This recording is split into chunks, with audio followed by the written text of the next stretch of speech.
Xin chào cô bác, anh chị và các bạn. Hôm nay mình chia sẻ món bánh pate. Món bánh pate nhân thịt.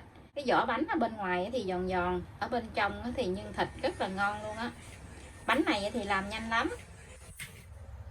Nguyên liệu ở đây thì mình có 100g bột nếp, 50g bột gạo, 5g bột mì đa dụng, 150g thịt, vài trái trứng cút. Nếu như cô bác ăn nhiều thì mình làm cái nhân này nhiều nha. Mình có thêm củ cà rốt, củ hành tây và củ sắn, mỗi một thứ khoảng 50g, và một ít gia vị thông thường. Thành phần nguyên liệu thì mình sẽ để bên dưới video trong phần mô tả để cho cô bác dễ tham khảo nha. Nếu như nhà cô bác ăn nhiều thì mình sẽ nhân cái nguyên liệu này lên. Mình sẽ cho bột nếp nè, bột gạo, bột mì, nửa muỗng cà phê muối, nửa muỗng cà phê đường. Mình sẽ cho nước vô trong này để mình nhồi. Cái phần bột này thì mình nhồi dao động khoảng chừng 100 tới 120 ml nước nha. Cô bác anh chị mình cho nước vô từ từ để mình nhồi cho nó vừa tay thôi, để có một cái khối bột mịn á.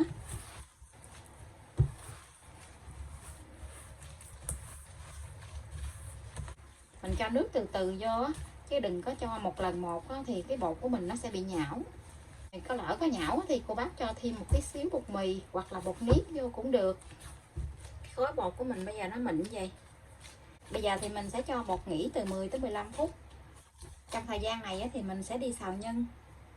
Mình cho vào chảo một muỗng dầu ăn, cho ít dầu thôi, để mình phi cái hành tím lên cho nó thơm. Hành thơm này mình cho thịt xay vô.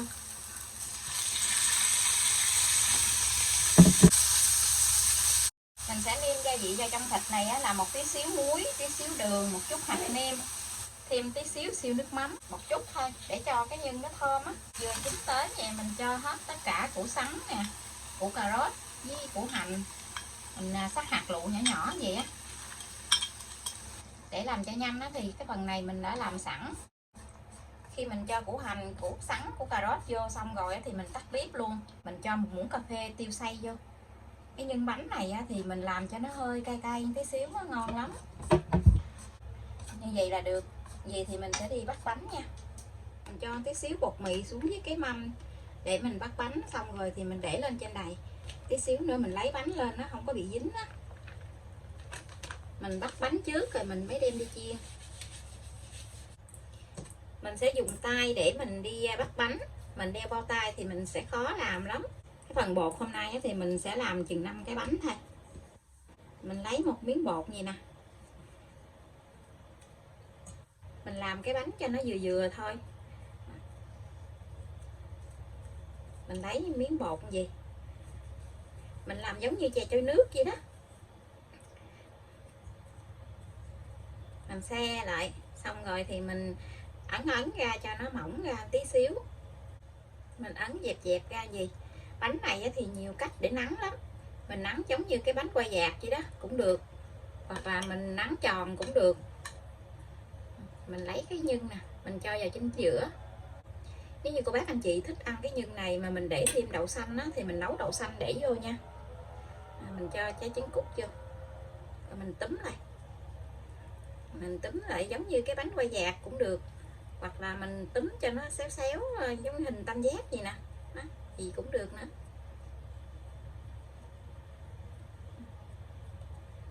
Sao cho cái nhân này nó kín lại là được. Cái bánh của mình nắn giống như cái hình tam giác gì, nó có cái ngạnh gì có cái cánh gì, rồi mình cho vào trong cái mâm, mình để bột ở bên dưới nè, để tí xíu thì mình lấy bánh lên nó không có bị dính á. Tiếp tục thì mình làm thêm nha, mình làm cho hết cái phần bột này luôn.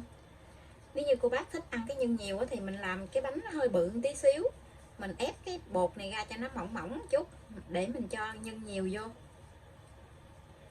Cái bánh nó bự thì cái nhân nó mới nhiều được, chứ còn mình làm cái bột nhỏ thì cái nhân nó ít lắm. Mỏng quá thì mình khó chiên, cho nên nó là mình để cái bột cũng hơi dày dày chút xíu. Cho muỗng nhân vô. Cái bánh nào mà cái bột bự thì nó sẽ nhiều nhân. Mình cho cái trứng cút vô, mình bóp cho nó hết cái miếng này lại luôn, cho nó sát lại á. cái tay á, mình giữ cái nhân lại vậy nè, mình cứ nắn lại giống như là cái bánh qua dạt gì cũng được, bóp cho cái mí này nó sát lại để cho cái nhân nó không có bị hở á. Tiếp tục có thì mình làm cho hết cái phần bột này luôn nha. Tự nhiên muốn ăn bánh này thì đem ra làm chứ không có chuẩn bị nhiều, cho nên nó là chỉ làm ít thôi. Mình làm được 5 cái bánh, cái nào cái nấy nó bự bự không luôn. Bây giờ thì mình sẽ đem đi chiên nha. Ở bên này á, thì mình đã bắt một cái chảo dầu lên này nè, mình thả bánh vô, dầu nó vừa ấm ấm thì mình cho bánh vô, đừng có để cho nó sôi nha, dầu hơi ấm thôi. Mình mở lửa nhỏ mình chiên, chảo này chiên hết 5 cái dừa, mình chiên hết 5 cái luôn. Khi mình cho bánh vô á, cái mặt bánh nó vừa xe lại á, thì mình lấy cái đũa á, mình đảo đảo gì nè để cho bánh nó không có bị dính ở dưới á.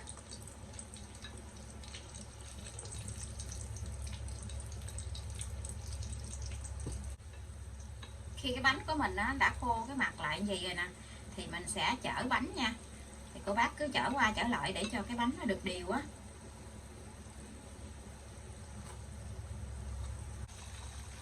Cái bánh của mình giờ nó phồng lên cái nè, phồng bóng lên luôn á.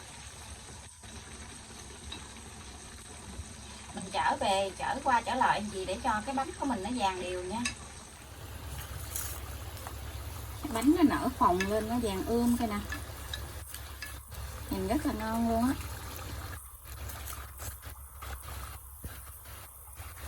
Mình chở cho nó vàng đều hết rồi mình hãy gấp ra nha.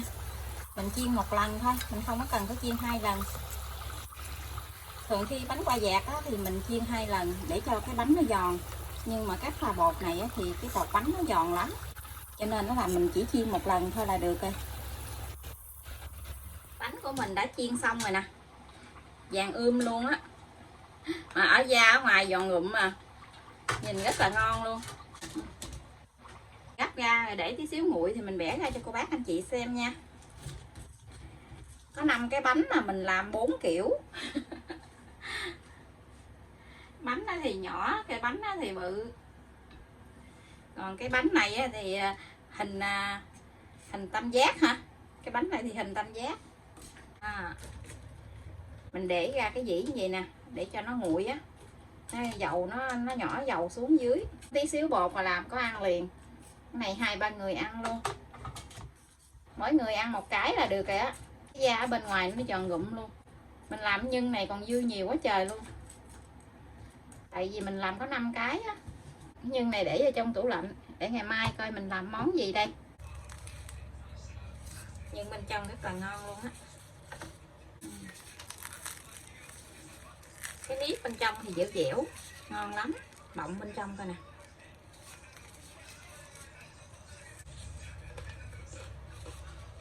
Rất là giòn luôn. Cô bác anh chị và các bạn thấy thích thì cùng làm cho gia đình mình thưởng thức nha. Bây giờ thì mình xin chào tạm biệt, hẹn cô bác anh chị và các bạn lại video tiếp theo. Cảm ơn cô bác anh chị và các bạn đã xem video của mình. Xin chào và hẹn gặp lại.